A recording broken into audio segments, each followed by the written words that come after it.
localidad.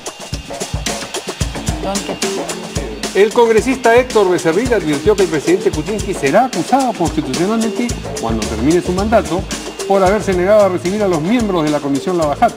El vocero alterno de Fuerza Popular puntualizó que ello obedece a que está desacatando un mandato de la Constitución Política del Estado.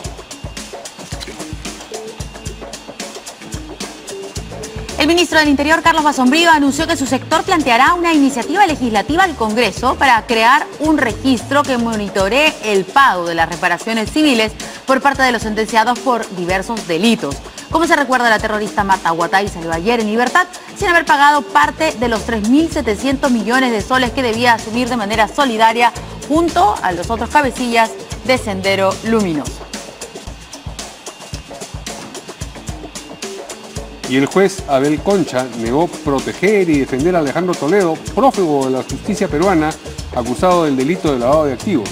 En declaraciones a Perú 21, dijo que la Fiscalía lo culpa de entorpecer el proceso de extradición del exmandatario porque, según entiende él, es una estrategia de publicidad y posición de imagen ante la ciudadanía. El juez aseveró también que una cosa es lo que dicen en la prensa y otra lo que solicitan en el expediente, donde no hay un pedido de arresto provisorio contra Toledo. El ministro del Interior, Carlos Basombrío, advirtió que quienes no estén en sus casas este domingo, durante las horas que dure el censo nacional, serán llevados a las comisarías para ser empadronados en ese lugar donde permanecerán hasta las 5 de la tarde, hora en que culmina la orden de inamovilidad.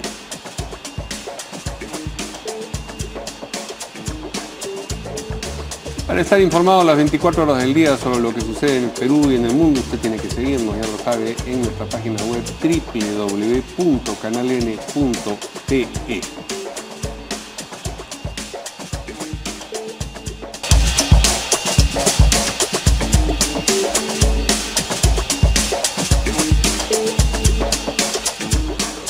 ¿Qué tal, amigos? ¿Cómo están? Buenas noches, bienvenidos a En Portada. ¿Qué tal? ¿Cómo estás, Mario? Muy buenas noches, pero vas a presentar a uno de nuestros invitados. Están tocando la puerta, creo que es el congresista Víctor Andrés García. Así es la cosa. ¿De verdad? Sí. Y está con ya, no, el que llega tarde, sus orejas de burro. Congresista, por llegar tarde. ¿Cómo está? Buenas noches. Vamos a saludar también al congresista Salvador. Muchas gracias por la invitación. Y gracias a usted por llegar temprano. Bueno, he tenido suerte con el tráfico. Qué gracioso. Congresista Víctor Andrés García Belaúnde. Pase, por favor, si ya le hemos anunciado al aire. Me da risa como... Está tocando la puerta usted. Parece que están encerrados. Está muy bien. Por favor, ayúdalo, señor Guielín, a ponerle el micro acá al señor. Sí. Bueno. Yo estoy con corbata hoy día porque perdí una apuesta, ¿no? Creo que esto va a ser ¿Perdió una apuesta? Sí. Más o menos. Sí. Los dos estamos como de gala, no sé si se han dado cuenta. Sí, eliminaron a Chile. No, qué mal. La que está de rojo es ella. No, pobre además, estos hermanos chilenos. Sí, pobrecito. ¿Cómo está? Buenas noches. Buenas noches. ¿Qué tal? Muy bien, vamos con las noticias entonces. El congresista Héctor Becerril, que es vocero alterno de Fuerza Popular, ha dicho que el presidente Kuczynski va a ser acusado constitucionalmente cuando termine su mandato. Eso solo se puede hacer de esa forma. Y la razón es que al negarse a recibir a los miembros de la Comisión Lavajato, dice él, está desacatando un mandato de la Constitución del Estado. Vamos a escuchar. Y comparecer no es enviar por escrito o enviar un documento. Comparecer es reunirse y ahí sustentar las preguntas que se le hacen. De no hacerlo, él obviamente está actuando en forma inconstitucional, está desacatando el mandato de la Constitución. Por eso yo planteo de que una vez que termine su mandato de no asistir, será denunciado constitucionalmente en la subcomisión de acusaciones constitucionales. ¿Se presentará esta denuncia? En su momento, obviamente que sí. Además, quiero también decirles que en vista que él hasta el día de hoy sigue con el tema de los insultos que se le hizo en Palacio de Gobierno, el día de hoy estoy presentando un documento a la mesa directiva para que me permita liberar del secreto, de la reserva de esa sesión, para finalmente dar a conocer a todos los medios de prensa y ustedes vean que eso no ocurrió, que eso no es cierto. A ver, continúa este tema. ¿Qué dice el congresista García Belaúnde? A ver, bueno, de aquí a 3 años pasarán muchas cosas, ¿no? De hecho, el presidente Kuczynski o cualquier presidente tiene, después de bajar las gradas del poder, un pedido de inmunidad, que creo que es todo un periodo, además son 5 años, ¿no? Pero claro, vinculado a temas de función, a temas de su cargo. Acá estamos hablando de una actuación cuando no era presidente, y por lo tanto lo que se está pidiendo es que vaya a declarar. Nadie lo está acusando de nada al presidente, no lo está acusando ni se le puede acusar de nada. Pero la acusación de la que habla Becerril es la que generaría la circunstancia de que él no reciba a la comisión. Bueno, eso sí sería durante su función. Así es, así es, así es. Pero eso implica que tendrían que ir los de la comisión. O sea, si el presidente no los va a recibir, ya lo está adelantando, ¿qué es lo que van a hacer? Bueno, llegar así, tocar la puerta, así como ha tocado ahora el presidente. Lo que habría que hacer en todo caso es una ley que sea algo así como un estatuto de inmunidad, porque no hay, hoy día hay digamos, hay un vacío allí entre las leyes y la Constitución sobre qué cosas se puede hacer y qué cosas no se puede hacer. De hecho, cualquier peruano es igual ante la ley y cualquiera puede ser llamado a una comisión para que pueda declarar. Cualquiera. Pero ya es demasiado congresista, sin excepción. O sea, no quiere el presidente recibirlos. Perfecto. Entonces, políticamente le va a costar de todas maneras. Porque para la oposición va a ser fácil decir, no quiso responder, hasta que se vaya el presidente de la República. Entonces, ya no quiere. O sea, ¿hasta dónde van a llegar? Bueno, perdón, aún no he llegado a eso. A ver. Le va a costar mucho y además yo creo que va a debilitar su liderazgo de lucha contra la corrupción. Sí. De todas maneras, porque ser. él tiene muchas cosas que explicar, pero no quiere explicarlas o, en fin... no quiere explicarlas de la manera como la comisión... Quiere explicarla por escrito, ¿no? Sí, claro. Bueno, pero es algo que tendrá que la comisión Lavallato aceptar o no aceptar. Pero hay desacato de la Constitución, como dice Becerril. Yo creo que sí. Yo creo que de alguna manera lo existe porque la Constitución dice que todos debemos cumplir con la ley y hacerla cumplir y todos debemos colaborar y presentarnos y declarar cuando se nos llama ante un juez o a una comisión investigadora. En este caso, si fuese él una persona muy corriente, se le podría llevar de grado de fuerza. No es el caso. El presidente de la República no puede ser llevado de grado de fuerza, como no puede ser llevado de grado de fuerza el fiscal de la Nación. Y los testigos también pueden ser llevados de grado de fuerza. Los testigos también. Si se les cita 2 o 3 veces, o 3 veces y no van, sí. Ahora bien, en el caso de él no hay ninguna penalidad por no asistir. De tal manera que está incumpliendo un mandato, digamos, o un artículo constitucional, pero no se le puede obligar a ir. Y entonces lo que creo que debe hacer la comisión es simplemente mortear la página. El presidente de la República no quiere ir, o no puede ir, o no desea ir, en fin, sus motivos tendrá, y voltemos la página, dejamos constancia de que se le ha invitado, que no ha ido, y seguimos adelante. O sea, la investigación no se va a parar porque él no va. ¿Por qué no declara? No se va a parar, no puede pararse ni tiene por qué pararse. Simplemente el perjudicado será él, porque en todo caso no aclarar las dudas que existen y esas dudas las pueden aclarar después. Seguramente después habrá otra comisión que investigue estas causas o otras parecidas después de su gobierno y evidentemente pueden llamarlo y pueden utilizar estos vacíos que hay en sus declaraciones para poder comprometerlo en otra cosa más. No lo sé. ¿Qué dice Salvador? ¿Si hay desacato a la Constitución al no recibir? Bueno, a nuestro entender nosotros consideramos que no hay un desacato porque hay un informe de la Comisión de Constitución que tiene que en casos de interpretación de la Constitución un valor que considerar del 17 de febrero de este año, entiendo, en el que señala que no hay una obligatoriedad del presidente de la República, que es una exclusión para concurrir a las citaciones de las comisiones del Congreso. En este caso, inclusive el presidente no estaría obligado de asistir, pero acepta ser, digamos, preguntado por la comisión y se ha comprometido a dar sus respuestas por escrito. Tan es así que no es aplicable el tema de que el presidente vaya, que los apremios del grado de fuerza que se le aplican a otros sujetos, a otras individualidades de otras personas, no se le podrían aplicar al caso del presidente de la República en caso de no concurrir, como bien lo ha señalado Víctor Andrés García Belaúnde. Entonces, nosotros consideramos que además ha habido opiniones bastante fuertes de parte de la presidenta, por la que yo, por cierto, tengo un gran aprecio, muy altisonantes en contra del presidente de la República. ¿Cómo que, por ejemplo? ¿Se refiere a la señora Bártara? Sí, claro, ha dicho algo así como que no le quedó grande la institución de la presidencia de la República, que me parece que no es un calificativo apropiado para alguien que está investigando, que preside una comisión investigadora. Y por otro lado, se presta una serie de comentarios como fue, por ejemplo, la semana pasada con la presentación de la señora Keiko Fujimori, en la que muchas personas coinciden en pensar de que fue tratado con guante de seda, ¿no? Perdón, ¿pero todos los de la comisión son fujimoristas? No. Pregunto. No, pero ahí estuvo Gino Costa haciendo sus preguntas. Pero y el resto sí es fujimorista? El señor Castro, el señor Mulder. Bueno, hubo una situación, por eso yo acá lo que señalo es lo siguiente, es lo que se ha comentado, yo no digo que esto haya pasado, el congresista Gino Costa, he visto además el video de sus preguntas, ha hecho preguntas muy insistentemente en relación al tesorero de Fuerza Popular en las campañas electorales anteriores, para conocer los nombres que en ese momento la señora Keiko Fujimori no dio. Entonces, consideramos que es acertado que el presidente no vaya, porque además se genera un ruido cuando también, además de la lucha con la corrupción, que por cierto es un tema muy importante, hay temas que son también importantes para el país, como la reconstrucción con cambios, como la mejora de la seguridad ciudadana e reactivar la economía. ¿Con este presidente va a bajar el ruido político? Solo mandando las respuestas a través de un oficio, consideramos de un documento. que es lo más conveniente. Hay que salvaguardar la institución, la más alta magistratura del presidente de la República, que personifica a la nación. ¿Y cómo fue con el caso de Humala? A ver si el congresista Víctor Andrés García Belaúnde nos recuerda. El señor Humala también creo que recibió en más de una oportunidad a comisiones investigadoras. Sí, no sé si en más de una, pero sí una de todas maneras, que la comisión López Meneses, ¿no? Claro. La recibió el presidente.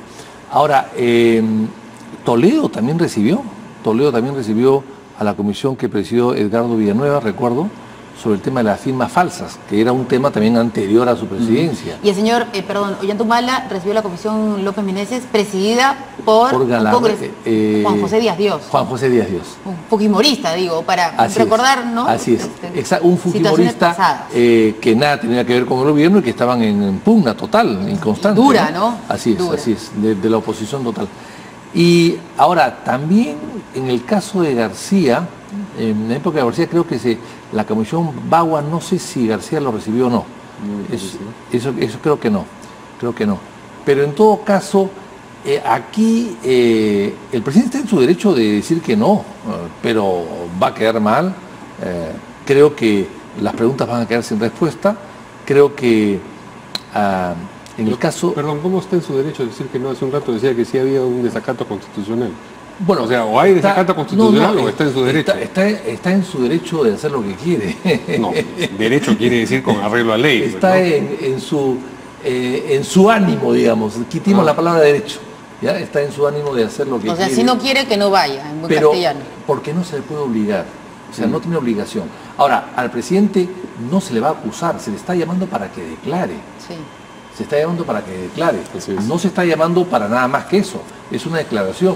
Y por lo tanto, si no quiere declarar, como se va o asiste y se queda callado, también... Ese sí es su derecho. Ese sí es su derecho de quedarse callado. Pero me parece que hay una igualdad de personas y hay una igualdad en la Constitución o la obligación de todos ir a declarar. Pero claro, en el caso del presidente no hay pues una manera de obligarlo a declarar y por supuesto no tiene ningún tipo de penalidad y no puede ser acusado de ninguna manera. Entonces, por eso es que él puede optar en su ánimo. Le preguntaba porque cuando estaba mencionando que el congresista Becerril ha advertido que el presidente será acusado constitucionalmente cuando termine su mandato, usted decía que es debatible, que podría ser, ¿no? Algo así. Entonces, ¿podría dejar clara su posición sobre sí? ¿Es materia de una acusación constitucional aquello que está dejando de hacer el presidente en este caso? En el caso, por infracción constitucional se le puede acusar, por supuesto, que después, ¿no? Porque la Constitución habla de 4 solamente acusaciones que se le pueden hacer. Ninguna de estas es la que está hoy día en discusión. Por tanto, mientras que es presidente. Por eso él habla de una acusación por tanto termine el mandato. En teoría se le podría hacer después. Vamos a escuchar qué ha dicho Mauricio Mulder sobre el mismo tema. Es una posibilidad menor que menoscaba la actividad del parlamentario de poder formular preguntas en forma oral y repreguntas cuando las preguntas no satisfacen una respuesta. Porque eso de mandar unilateralmente una respuesta en la que no se puede formular una repregunta, eso también me parece una criollada, ¿no? Claro, la defensa es para evitar que lo maltraten al presidente, para evitar epítetos. Pero yo no puedo entender por qué piensan que los parlamentarios van a ir de frente a maltratar al presidente. Cuando ya ha ido la comisión de fiscalización en donde ha estado el congresista Becerril de presidente y quien habla y otros parlamentarios que no precisamente somos un dechado de elegantes a la hora de hablar, a veces decimos cosas, lo hemos tratado con la absoluta pulcritud. Pero el presidente no lo tomó así, lo escuchó y él dijo de que lo habían maltratado. Bueno, pues pero miren, ahí está la transcripción para que ustedes la lean. Si estaba en reserva yo se las alcanzo, porque... El congresista Becerril también ha dicho que, bueno, si hay que escuchar toda la sesión de la comisión de fiscalización, aquella de la que tanto se ha hablado, pues que se levante el secreto y escuchemos a qué se refería el presidente. No, además, el presidente ha dicho que lo insultaron, más o menos creo una recatafila de insultos espantosos. Yo creo que no han sido ni espantosos, ni insultos, ni recatafilas. ¿Usted también estuvo en esa comisión? No, yo no he estado. Eso es lo que dicen todos los que han asistido. Pero si hay dudas, pues que se levante el secreto de esa reunión y se pueda abrir el secreto y saber todo lo que ha pasado. Finalmente, si estás en tu casa y va a una comisión y te dice una recatafila de insultos, oye, le pides que se retiren. Oye, por favor, disculpe usted, pero váyanse ustedes al Congresto. Esto es la casa de Pizarro, esta es la casa presidencial, ustedes no pueden vulnerar la majestad de la autoridad máxima del Estado, por lo tanto le pido que se retiren y los hubiese elegantemente echado, pero eso no pasó tampoco. Entonces yo no sé de qué recatafila de insultos estamos hablando. Hasta hace unos días el presidente podría haber reconsiderado su respuesta y finalmente recibido a la comisión, pero ahora ya las apuestas subieron demasiado, ¿no? Ya las declaraciones son demasiado altisonantes como para que el presidente diga, bueno, ya... Es verdad, a veces, sí. a veces hay un desborde en el tema de las declaraciones y entonces genera que las posiciones se maximalicen y se pongan más, más firmes. Quizás si hubiera habido un diálogo un poco más abierto, como señalas en tu pregunta, hubiera el presidente aceptado, pero creo que además de la salvaguarda de la majestad del cargo de presidente de la República, hay un tema constitucional que también, por cierto, que da lugar a diferentes interpretaciones, pero en el caso de Peronos por el Cambio, nosotros consideramos que la interpretación es la correcta. La Comisión de Constitución también se ha pronunciado al respecto el 17 de febrero con un informe y por lo tanto el presidente no está obligado a asistir, y a pesar de que no está obligado a asistir, va a contestar un cuestionario de preguntas que le ha enviado la comisión. Ahora, yo si quiero hacerle un apunte a mi amigo, decir un apunte. La comisión no le ha mandado ningún cuestionario.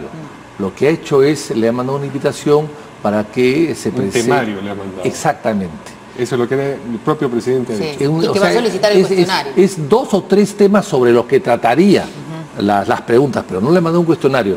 En primer lugar. En segundo lugar, el cuestionario, en todo caso, habría que mandarlo después, si es que decide la comisión. Hasta ahora no ha decidido, no se ha reunido para eso.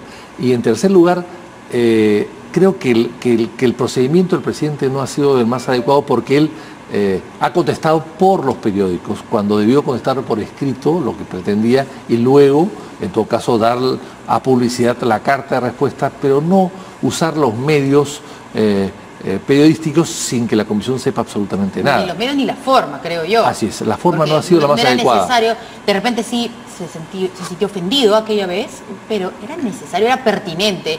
O sea, seguir, digamos, con las ofensas, ¿para qué? Sí, pues. Podría haber dicho, además, respondido a través de un documento y decir, bueno, voy a responder de esta manera, así y evitarse lo del circo y lo de la carta la da a la publicidad y todos nos enteramos. Y ahí sí se podría haber bajado el ruido político. Exactamente, y además todo eso lo hizo días antes que Meche Arao se presente al Congreso, lo cual los ánimos estaban un poco... Enrareció la atmósfera. Sí. Contribuyó un poco a poner más leña en el fuego, ¿no? Bien, vamos a una pausa y vamos a regresar con un anuncio del ministro del Interior sobre una iniciativa legislativa que va a plantear al Congreso. Con eso volvemos.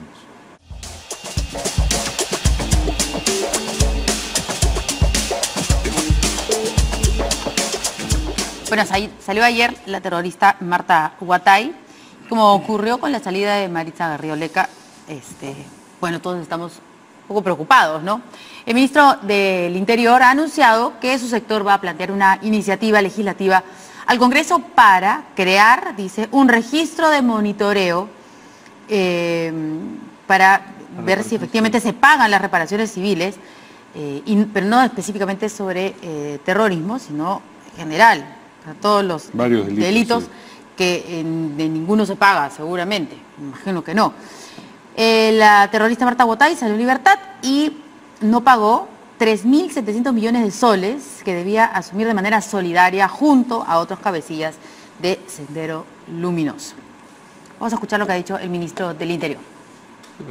Vamos a proponer al Congreso de la República un registro de deudores de reparación civil en los casos de terrorismo, narcotráfico, delitos de corrupción y similares, donde van a tener que estar inscritos en el registro y reportar trimestralmente cuáles son los esfuerzos que están haciendo para pagar su reparación civil, con lo cual vamos a tener además un elemento de monitoreo sobre estas personas. Ajá, hay dos preguntas. Primero la señora.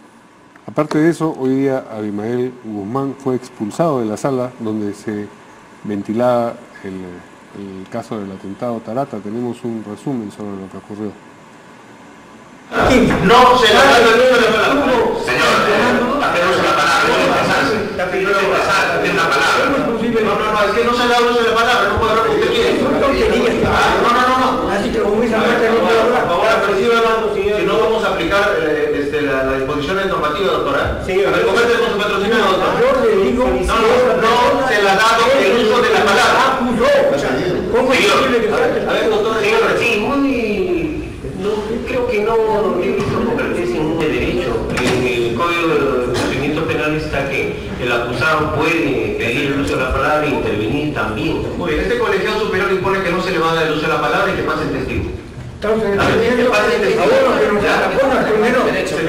pase el testigo, por favor. Ya. A ver, acusado, no se le ha dado el uso de la palabra.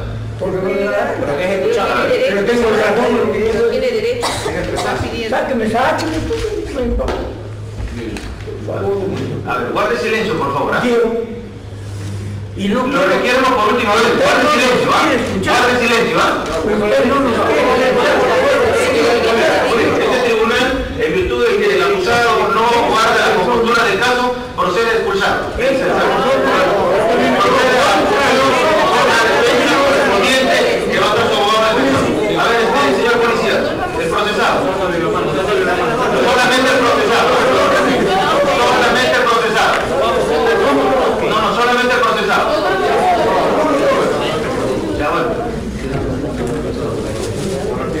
Lo que se va quedan expulsados.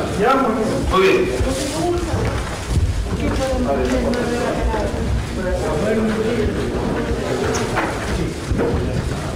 Unas grandes personas por vuestra presencia. Estoy agradeciendo a quien corresponde que les agradezca. Tenemos felicidades en su juicio, señores prevaricadores. Ganapán. Eso es lo que son. No quiero, pues, Ganapán dijo. Ganapanes, dijo al final. Pero hubo dos que quedaron en la sala, ¿no? Eso... Feliciano, me parece, uno de ellos. Sí, Feliciano es uno de ellos. Lo van a pasar a disciplina. ¿En Sendero Luminoso será? Sí, pues claro.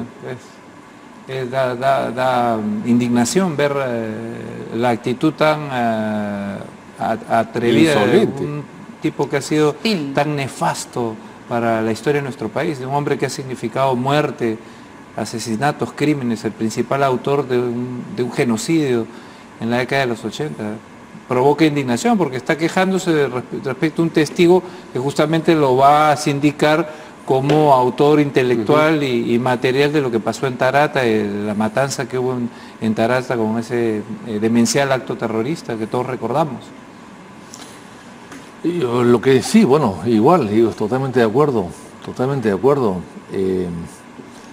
yo creo que el proceso está, primero, no entiendo por qué se demoró tanto en empezar, es algo que estamos hablando ya de ¿qué? 20 años o 25 años. 25, el atentado 25. 25 años, que empieza un proceso después de 25 años, me parece, yo entiendo que pueden haber habido otros procesos antes, pero me parece que es un poco exagerado. Me parece que este tipo de procesos tampoco pueden ser televisados directamente. En Estados Unidos los procesos no son televisados directamente, ni en mucha parte del mundo tampoco. Por eso es que salen los dibujos y no, la gente dibuja, hay dibujantes. No hay fotos, claro. Pero no hay ni siquiera fotografías. Eso es darle un poco de publicidad a la gente. Yo creo que pierde aquí el tribunal, pierde la justicia y lamentablemente gana el genocidio, ¿no? ¿Pero publicidad de qué? No, lo ven allí. A mí yo le digo, yo había leído lo que había sucedido, pero no lo había visto.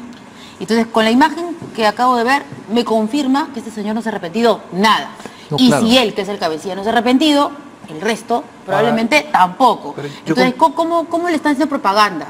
Propaganda de que sigue siendo terrorista, de que confirma que lo que hizo para él justificaba. Sí, entonces, es una propaganda, no sé de qué tipo, cómo le puede beneficiar. Pero hay sectores que están contra el sistema. Hay sectores que están... Esos no necesitan propaganda. Bueno, sí, necesitan alimentarse un poco, sí, necesitan. Es un gesto, mira, es un gesto de rebeldía frente al Estado, que ideológicamente las huestes de Sendero Luminoso que están recicladas en el Movadef le interpretan como un gesto heroico y que ellos van a resaltar en su apología de terrorismo que ellos hacen diariamente en su instrumentalización de su propuesta. O sea, realmente yo comparto con Víctor Andrés aquí el tema de que efectivamente es una caja de resonancia que lo favorece para quienes también no vivieron ese proceso, jóvenes que abrigan ahora la ideología del pensamiento de la cuarta espada marxista, leninista, maoísta,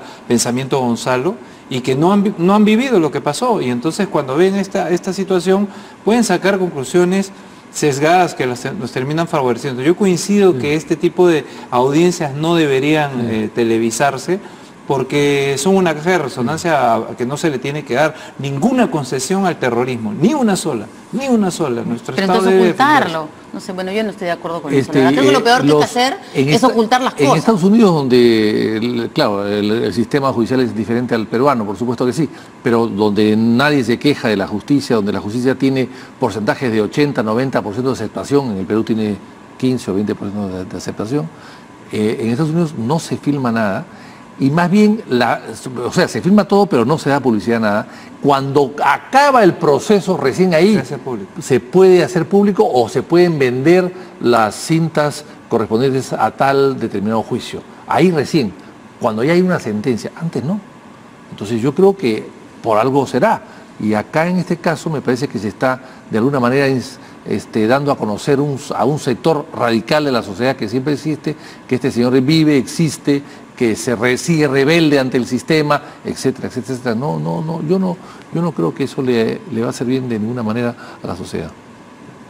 ¿Puede ser que la conciencia de que lo estén grabando es lo que desata la petulancia? Además, yo creo que también es parte de eso. Sabiendo que está en directo, es su oportunidad, no tiene otra oportunidad en la vida de estar en directo y ser juzgado y decir algo y demostrar que sigue altanero, que sigue petulante, vanidoso, alzado contra el Estado, contra la sociedad. Pero no queda también un poco ridículo a la manera de Antauro, por ejemplo, cuando hacías también este tipo de desplantes. Que se saque las medias, que se las ponga a lavar también. Bueno, pero es diferente que se saque las medias a que rechace, ¿no? Son dos cosas diferentes. Son opiniones distintas. Sí. A mí no me parece absolutamente mal, para nada.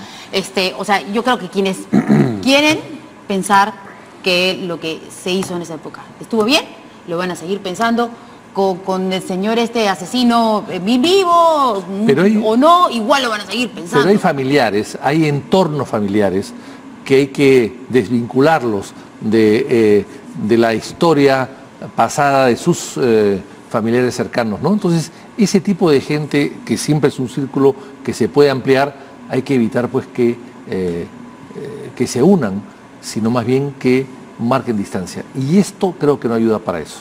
Esa es la impresión personal, puedo equivocarme. Personalmente, yo no creo. Pero bueno, estamos aquí para opinar. Los congresistas dicen que sí. Me llama la atención cómo se levanta él y en efecto el 80% de los presentes se levantan. Claro. Es un gesto claro, es un mensaje. Y la política está hecha de gestos, además. Los gestos hacen la política. Ahora, el juez debió ordenar que se quedara el resto. No tenía manera de decir, bueno, hemos expulsado... Bueno, el juez se ha manejado mal. Se ha manejado mal. Mal, pues. Muy mal. Primero que permite todo esto y discute con... Se puso nervioso. Empieza a discutir con el mismo. Ahí no hay nada que discutir. Se da una orden, una palabra y se acabó. Empieza a discutir, a justificarse, que usted no puede, en fin, ¿no? Y luego todos. ¿Se va usted? No, se van todos. Desde el punto de vista procesal, inclusive también le conviene dilatar el proceso, claro. Que no se vea... Sí, él sabe que no va a salir. Que se frustre la audiencia, que se siga esto demorando.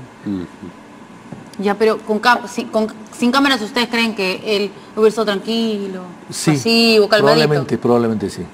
Bueno, probablemente sí. En materia de especulación. Sí, claro, totalmente. Las cámaras a veces se emborrachan. Usted sabrá, congresista, más que... Lo veo a mi alrededor a veces. Por eso son partidarios de la bicameralidad. Sí. Quieren tener dos cámaras. Cada uno. O la tricameralidad mejor, ¿no? Una no es ninguna, ¿no? Bueno, pero ¿qué le parece esta propuesta del ministro del Interior para hacer este registro de monitoreo Está de los bien, pagos? pero yo creo que hay que hacer un registro de todo. Pero eso es lo que ha dicho. De eso me parece muy bien. Eso? O sea, hasta hoy, digamos, al margen de los terroristas. No existe al margen de los terroristas, nada. Todos los que cumplen sentencia, en general en nuestro país, se van y no pagan un centavo. Saquémoslo de la sentencia entonces, ahora, porque si nadie paga... La reflexión que yo hago es, bueno, sin por supuesto negar que hay una bondad a la iniciativa del ministro del Interior, que es bueno lo que está proponiendo, no le corresponde al Poder Judicial organizar un registro de sus sentencias y de las reparaciones. Necesita una ley. Para estadísticas. Para estadísticas. Ahí están los sistemas, con lo que se ha desarrollado, las computadoras, los sistemas informáticos. El Poder Judicial no puede organizar un registro de reparaciones ordenadamente, me parece. No es yo considero que no es necesaria una ley, pero con una ley, bueno, se afirma que es una obligación del Poder Judicial, pero a mi entender es una tarea y una responsabilidad del Poder Judicial tener ordenar el registro de sus sentencias y el de las reparaciones, en general. En general, o sea, así es, o sea, todo tipo de sentencias y todo tipo de montos de reparaciones y además cómo se van pagando, van disminuyendo, no van disminuyendo. O sea, yo creo que eso es de cajón. O sea, el Perú necesita transparencia en todo sentido. Y eso es parte de la transparencia.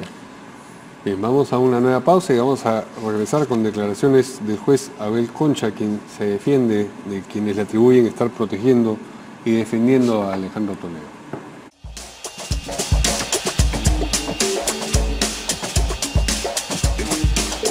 Muy bien, el juez Abel Concha ha negado estar protegiendo y defendiendo a Alejandro Toledo, quien, como ustedes saben, es prófugo de la justicia peruana por estar acusado del delito de lavado de activos.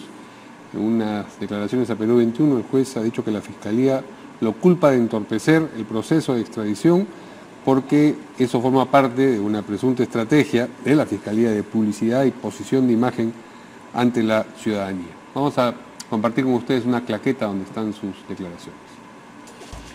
Lo acusan de dilatar, entorpecer y favorecer a Toledo por el caso Coteva. Eso es absolutamente falso, no estoy entrampando nada. Como jueces, solo tratamos de encaminar el proceso y que se haga de acuerdo a los principios que establece el Código, la Constitución y la Convención Americana de Derechos Humanos. Derechos humanos, punto.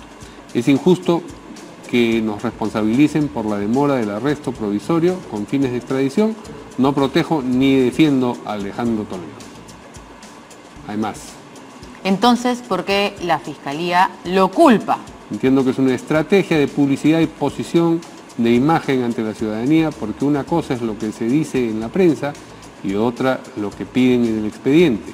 No hay ningún pedido formal donde soliciten que tramitemos el pedido del arresto provisorio de Toledo por Ecoteva. Bien, eso es. Qué maravilla. Seguimos con los enfrentamientos. A ver. ¿Le parece primero, ¿le parece que los cargos que le hacen tienen fundamento? Y si es así, la defensa tiene... Bueno, de hecho, todo está muy lento, empezando por ahí, ¿no? No se sabe si es porque es toledista o simplemente porque es ineficiente o inexperto. Pero de hecho, se está demorando mucho. De hecho, se sabe que hay dos procesos que tienen el mismo origen, Ecoteva y los 20 millones, y son procesos separados, cuando deberían estar juntos. Eso es clarísimo también. ¿Por qué están juntos? Porque hay dos jueces o hay una fiscalía, en fin, que no se ponen de acuerdo y los procesos están separados, deberían estar juntos. En tercer lugar, no hay cuaderno de extradición todavía. Que yo sepa, no hay. Ni en un caso, ni en el otro. Hay dos juicios, pero no hay ningún cuaderno. Lo que hay es un pedido de detención provisional en los Estados Unidos. Pero claro, los Estados Unidos tienen un sistema diferente. ¿Por qué van a detenerlo provisionalmente? Están esperando que lleguen los cuadernos, en todo caso, para poder tomar decisiones. Y han pasado, ¿cuánto tiempo? 3 años, y hasta ahora no ha pasado absolutamente nada. En Estados Unidos es muy difícil extraditar a la gente, y se han extraditado, en lo que yo recuerdo, peruanos de Estados Unidos, creo que uno solo, y nada más. El resto no ha sido extraditado. Y en el caso de los políticos, recién ahora se ha detenido al presidente de Panamá, en Miami. Pero, por ejemplo, Goñi, el presidente Sánchez de Lozada, nunca fue extraditado. A pesar que Evo Morales hizo todo lo posible para traerlo, nunca pudo traerlo. Y otros políticos sudamericanos tampoco han sido extraditados. O sea, no es fácil. Ellos son muy exigentes y además hay un departamento de justicia y un departamento de Estado que toman decisiones diversas y los conductos tienen que pasar por ambos.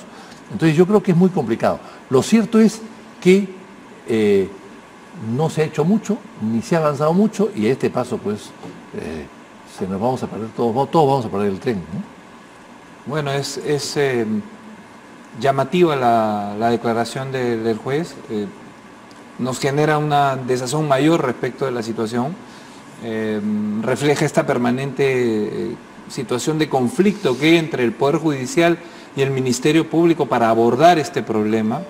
No le hace bien al proceso este permanente enfrentamiento entre el Ministerio Público y el Poder Judicial, y por cierto que a tenor de los argumentos que ha señalado Víctor Andrés hace un momento, en el sentido de que la justicia norteamericana es una justicia que cumple con un debido proceso de acuerdo a sus propias normas, el tema de esta aparente desorganización, porque el reflejo de esta desorganización son declaraciones contradictorias de los representantes del Ministerio Público y del Poder Judicial, los que nos dan la certeza de que algo no se está haciendo bien y que finalmente no se va a abordar como corresponde.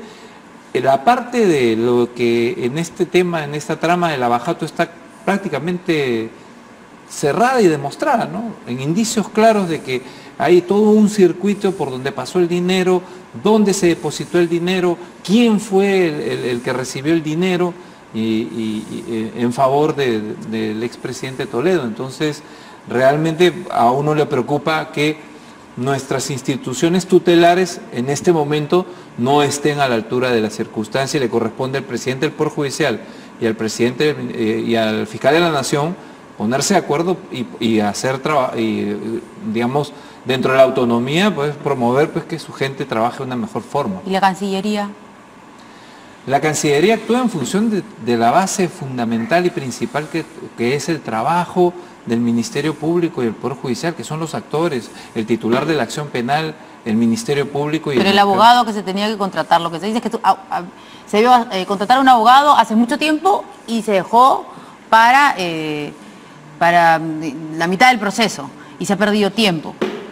Bueno, en este caso, como Poder Ejecutivo, el Poder Ejecutivo con el Ministerio de Justicia ya han designado y han contratado al abogado que corresponde, pero más importante a nuestro entender es que para que esto funcione, las autoridades peruanas a las que les corresponde, que son los titulares de la acción penal, que son el Ministerio Público... Pero si no saben cómo, o sea, queda claro que no sabemos cómo funcionan las leyes allá.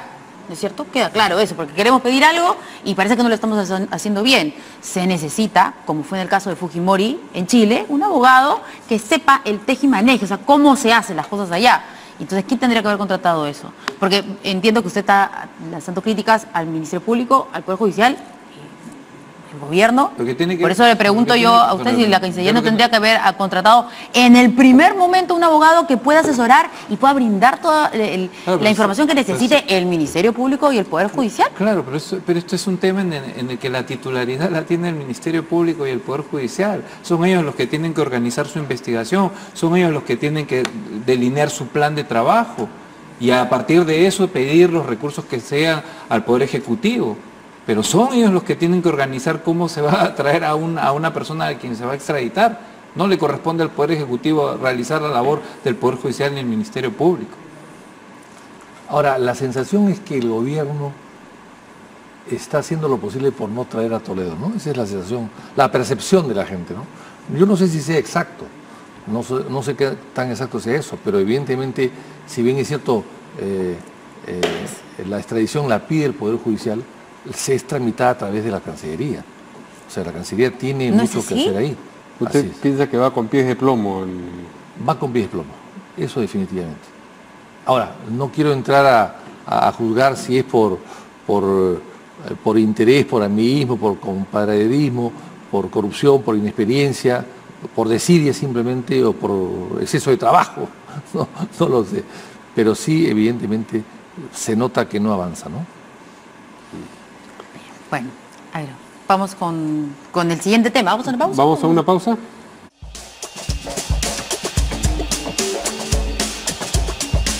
Perdón, antes de seguir con el siguiente tema, la congresista Lourdes Alcorta ha mencionado algunas declaraciones que usted ha dado aquí y, digamos, para poder aclarar.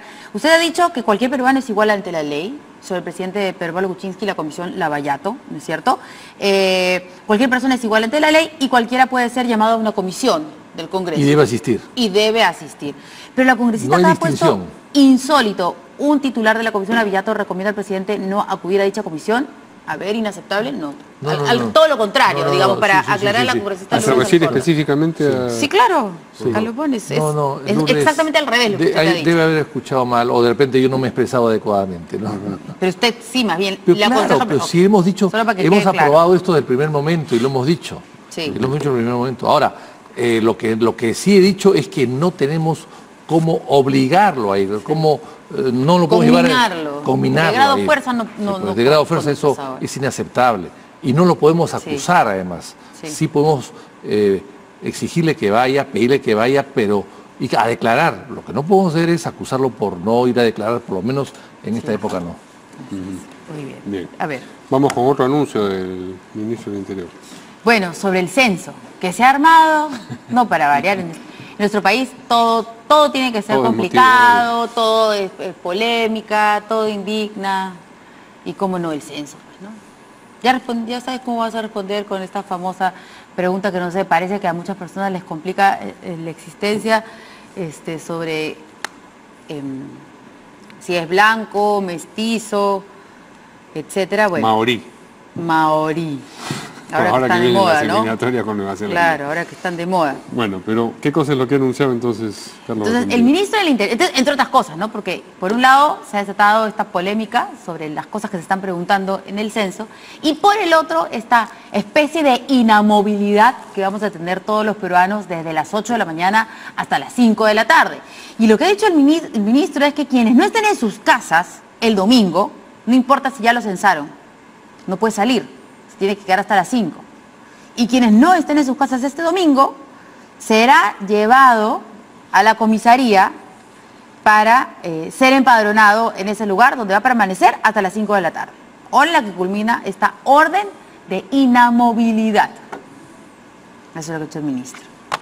A ver. ¿Podemos empezar escuchando el tercer byte, aquel donde declara específicamente el ministro del Interior lo que acabamos de anunciar? Es un fastidio, sí, pero son 8 horas cada 10 años. Digamos, hay fastidios y fastidios en la vida. 8 horas cada 10 años. Yo no tengo nada que ver con el censo, simplemente estoy diciendo un poco ponerlo en proporción. De 8, ¿Los policías van a ser empadronados? los policías van a ser empadronados antes para cuidar la ciudad. Pero se va a detener a las personas que no... detener no, se les lleva a la comisaría y se empadronan ahí. Detener no están... Detener no. Respetuoso... ¿Cuál es el protocolo referente a ese caso? El protocolo es el que les digo.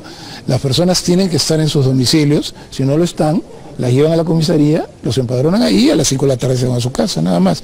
Ahora, no son decisiones que yo he tomado, son protocolos que hay en el censo y que se han aprobado. Y el rector también me hizo notar... Sí, Karina. O sea, ¿cómo se llama eso? Que te llevan a la comisaría y te quedas ahí hasta las 5 de la tarde. Claro, es una detención. Pues. Por favor, una palabra precisa, profesor. ¿Cómo se llama? Si no es detener, ¿no es detención eso? ¿Cómo se llama? Sí, es algo que tenga una acepción, digamos, legal, jurídica, específica, que es que por algún delito... Retener, no detener, sino retener. Retener, claro. En la comisaría. Claro. Pero eso es no arrastra, sino jalonea. Sí. Algo sí. Digamos, no se cae, se resbala, ¿no? Sí. No me acuerdo cómo fue en el 2007, la verdad. ¿Fue tan complicado? No. No me acuerdo. Sí, complicado no, pero igual había que quedarse en su casa, ¿no? Sí. ¿El 2007? Sí, yo no recuerdo. Tampoco, no me acuerdo. Es algo que haya estado fuera. Pero en fin, a ver, yo creo que aquí, primero que son 47 preguntas, ¿no? Sí. A ver, acá tengo Hay que justo... estudiar un montón. Acá tengo justo la cédula censal. O sea, son que estamos hablando de media hora. Bueno, o 20 minutos por... Son 20... Bueno, son varias. Ahí tenemos algunas de ellas, si podemos sacar... La polémica, por favor, la polémica. Bueno, la que dicen que es polémica, yo la verdad es que no... El cintillo, eso. A ver. ¿La 26?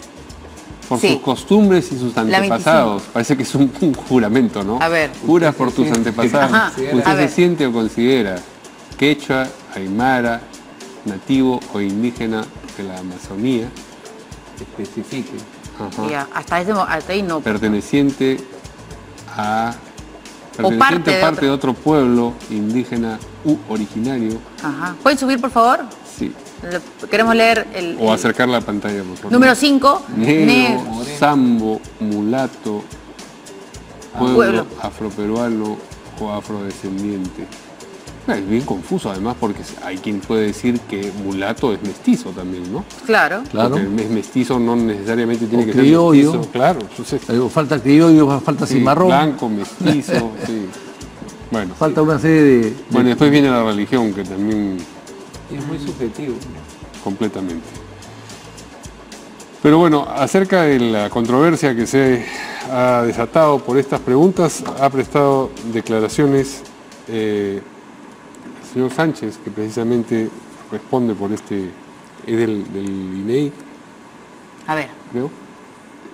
¿Podemos escuchar su declaración? El tema étnico ha estado siempre presente en la historia de los censos. Y siempre el componente étnico ha estado presente con la consulta de lengua materna. Ya. La pregunta de autoidentificación étnica es una pregunta que ha estado también presente en las investigaciones estadísticas, pero en las encuestas de hogares. La mayor parte de pobladores peruanos, casi más del 50%, se autorreconocen como mestizos. Claro.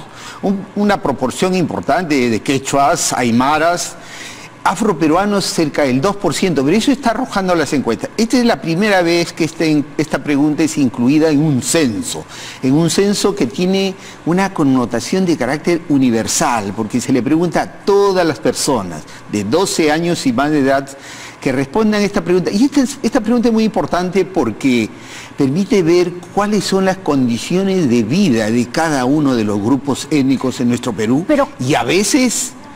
los más... Parecía ahí como que se han confundido el color de la piel, ¿cierto? Blanco, con quechua, aymara. Con una cultura. Con la cultura, ¿no? Claro. Con el origen. No me parece comparable. Por ejemplo, o sea, si uno es belaundista, sigue la filosofía de Víctor Andrés Belaunde respecto de que el pueblo peruano es una síntesis viviente del encuentro de dos razas.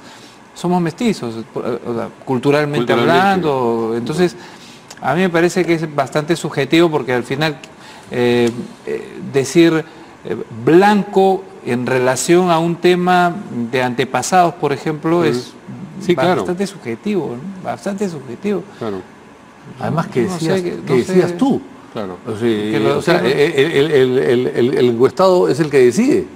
Y el encuestado puede tener otras percepciones, inclinaciones, otros conceptos.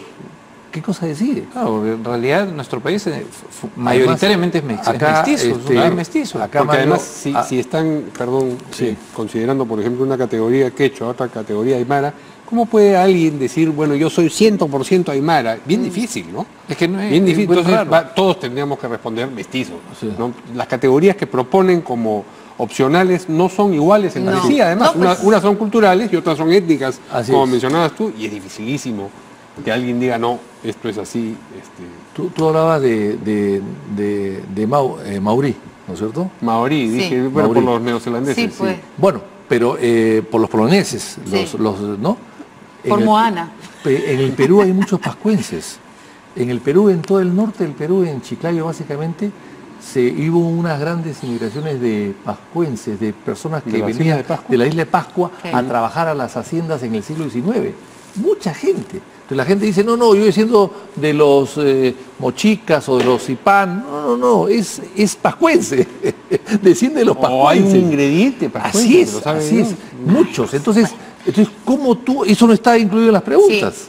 A ver, continuamos con las preguntas porque ahí no termina el problema. Eso no es todo. Pero creo que tiene su atrás sesgo ideológico, el de algunos historicistas que plantean el Perú es un estado multinacional, somos varios estados dentro de uno. Esa es la visión que tiene pues un sesgo ideológico. Víctor Andrés Belaúnde la combatía y le decía a Marete un momentito, Perú sí, efectivamente hay diversidad, pero hay una unidad que es el mestizaje y que es una realidad y que hay que ahondar en ese mestizaje. Entonces yo le veo ahí una quinta esencia ideológica detrás de la pregunta. Ahora, también acá un tuitero, Julio Caballero, me dice, ¿y qué tiene que hacer el encuestador?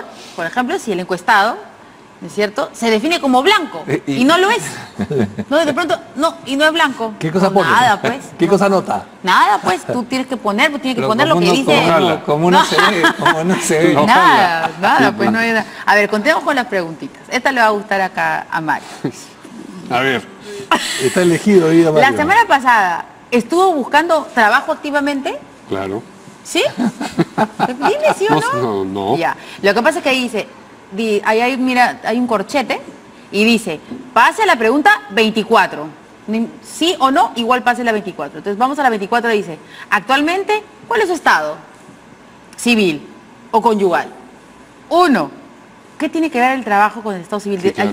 Ayúdame tú a entender eso, de repente si hay alguna relación y yo no sé. Por favor, Mario Vivellini. 1, conviviente, separado, casado, viudo, divorciado. Eso para personas de 12 años y más entonces de edad. digo, ¿cómo es eso? ¿Qué tiene que ver el trabajo o sí tiene que ver? Y de repente yo no sé algo. Bueno, el matrimonio es trabajoso, pero no creo que esa sea la idea implícita.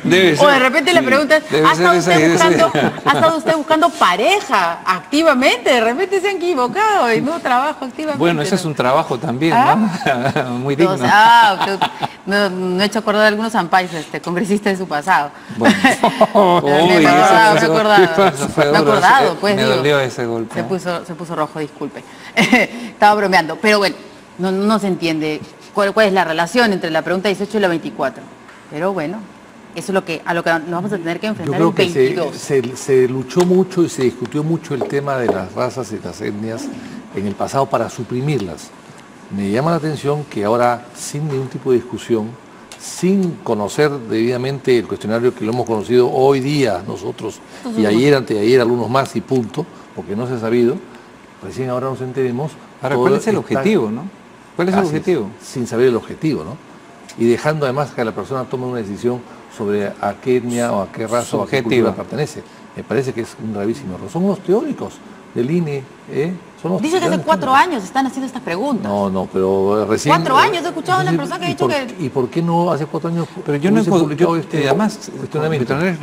no he encontrado coherente la explicación, ¿no?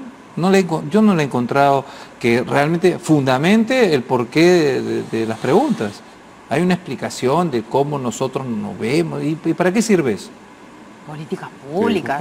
¿Para qué sirve? Para saber el número de comunidades nativas es necesario, además, autodefinirse por qué tan científico y cuantitativamente exacto va a ser ese el número que arroje la pregunta para ese censo. Es un tema que a mí me llama poderosamente la atención. Muy bien. Así terminamos. Con esa preocupación. Sí. Nos cuentan Vamos que a ver el respondieron. resultado. Sí. En el resultado te vas a dar cuenta si fue efectiva y eficiente las preguntas o no, ¿no? El resultado va a ser 95% blanco, ¿no? Todos son mestizos, no sé, bueno. La mayoría. Muy bien. En fin. Muchas gracias a nuestros invitados. Mañana. Nos vemos mañana aquí en Portada.